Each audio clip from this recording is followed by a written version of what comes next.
First, imagine, if you will, being a god or a goddess, but being stripped of your status and your power, being forced to live as a mortal.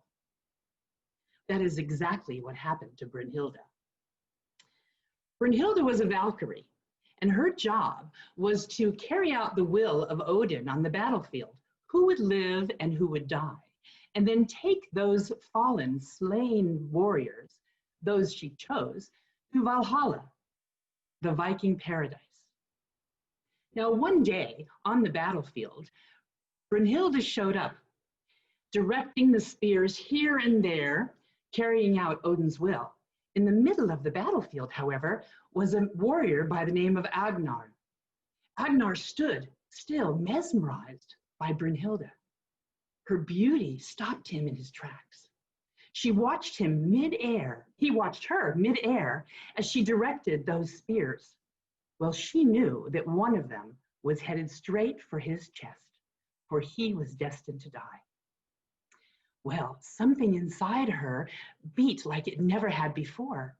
She felt the stirring of a feeling she had never felt before. Could this be love?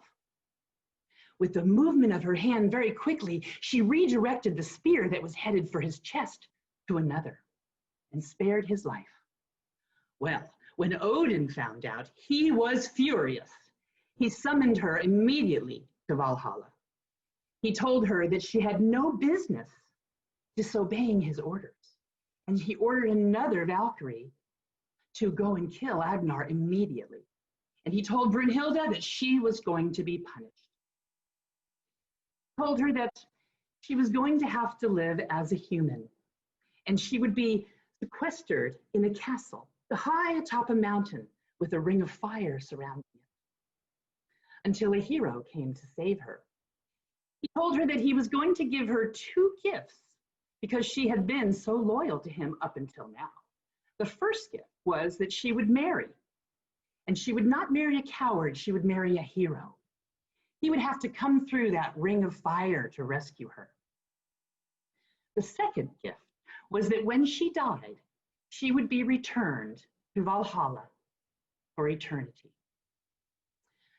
And he banished her immediately to that castle on the top of the mountain, surrounded by the ring of fire. She slept, and she slept, and she slept, until her hero arrived many, many years later. His name was Sigurd, and he was a dragon slayer. He crossed that ring of fire like it was a field of heather, immediately came into the castle and woke her with a kiss.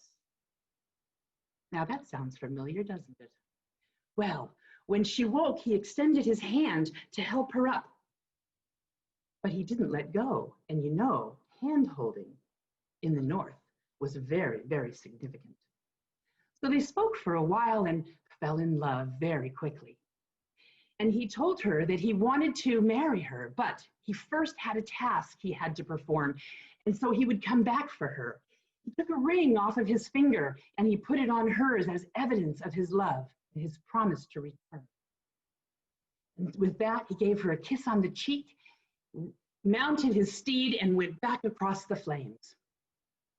And Brynhilde went back to sleep to await his return. Well, Sigurd had made a promise to Queen Grimhild, and the queen had summoned him to come to her court, the court of Burgundy. He assumed to slay a dragon. When he got there, she told him that she had asked him there under false pretenses. She wanted him to marry her daughter, the Princess Gudrid.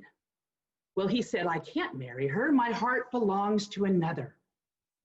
And she said, "Well, all right, but please don't leave until tomorrow. Please stay for the feast I have prepared for you. It's a true hero's feast this evening, and you may leave in the morning."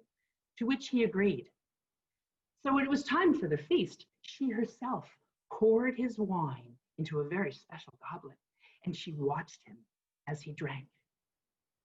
Moments later, he fell asleep. You see, that goblet was bewitched. And in the morning, when he woke up, he remembered nothing. He remembered no one that was near to him or dear to him. He didn't remember his family or his friends or his home, and he didn't remember Brynhilde waiting in the castle for him. So that day, the wedding was planned, and Sigurd married the princess. Well, now that the princess was married to a hero, the queen set her sights on marrying her son, Prince Gunnar. And so she used her magic and searched the kingdom to try to find an appropriate bride, one capable of giving birth to many, many heroes, capable of being the wife of a prince. And she stumbled across Brynhilde lying asleep in the castle. And so she went to her son, Gunnar, and she said, "Son, I have found your bride. She is up atop a high mountain in a castle surrounded by flames. In order to get her, you must ride through the flames and give her a kiss. When she wakes, put her on your steed and bring her back, and you will marry her here." So he was very excited about this. So he got on his horse and he rode 2 days to the mountain. He got to the edge of the flames and his horse spooked and wouldn't go through. After several attempts, Gunnar turned around to go back home. And he told his mother, "I'm sorry, mother, but I couldn't get through." Well, Sigurd was married, of course, to his sister, and Sigurd's horse had had much experience with fire, having fought many, many fire-breathing dragons. So Sigurd said to Gunnar, "My, that should be no reason for you not to get her. Please, please take my horse. He will take you through the flames, no problem." And so the next morning, Gunnar mounted Sigurd's horse and went again to the castle to rescue Brynhilde. But the horse didn't know Gunnar, and Gunnar didn't know the horse. And so the horse would not go through the ring of flames. Once again, Gunnar was unsuccessful. So he returned home empty-handed. And he told his mother, "I'm sorry, mother, I just can't get to her." Well, Sigurd said, "You are married. I am married to your sister. I will go for you. I will go get your bride." And so he mounted his steed and he went once again through the ring of fire. Once again, standing in front of Brynhilde, he leaned down, gave her a kiss, and she woke once again to see her hero standing in front of her. He extended his hand and helped her up. But something was wrong. There was no love in his eyes, and he let go of her hand. It was as if he didn't even recognize her. He was so official. He said, "I have come to claim you for Prince Gunnar of the court of Burgundy." She said, but Sigurd, and he said, "How do you know my name?" And he took her hand and he took off the ring that he himself had given her but didn't remember. And he replaced it with Gunnar's ring. And he said, "No, mind, you'll come with me."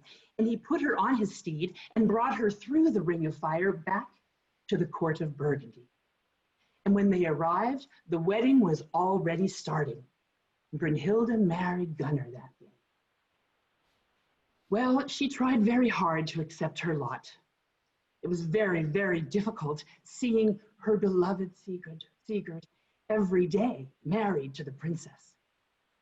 She couldn't understand why he didn't recognize her, why he didn't remember her. It must be sorcery. She knew it. Someone had to have cast a spell on him so he would forget. So she set her sights upon finding a way to break the spell. All until one day when the princess was boasting about a beautiful ring that Sigurd had given her, and she showed Brynhilde. Well, lo and behold, it was the ring, the same ring that Sigurd had given her in the castle. That was it. She had had enough. She sat the princess down and she told her the whole story, how Sigurd had loved her, professing his love for her, and now didn't remember her.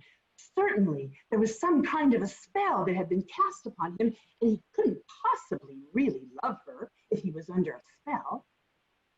Well, the princess knew in her heart that that was true, for her mother was a very, very powerful sorceress.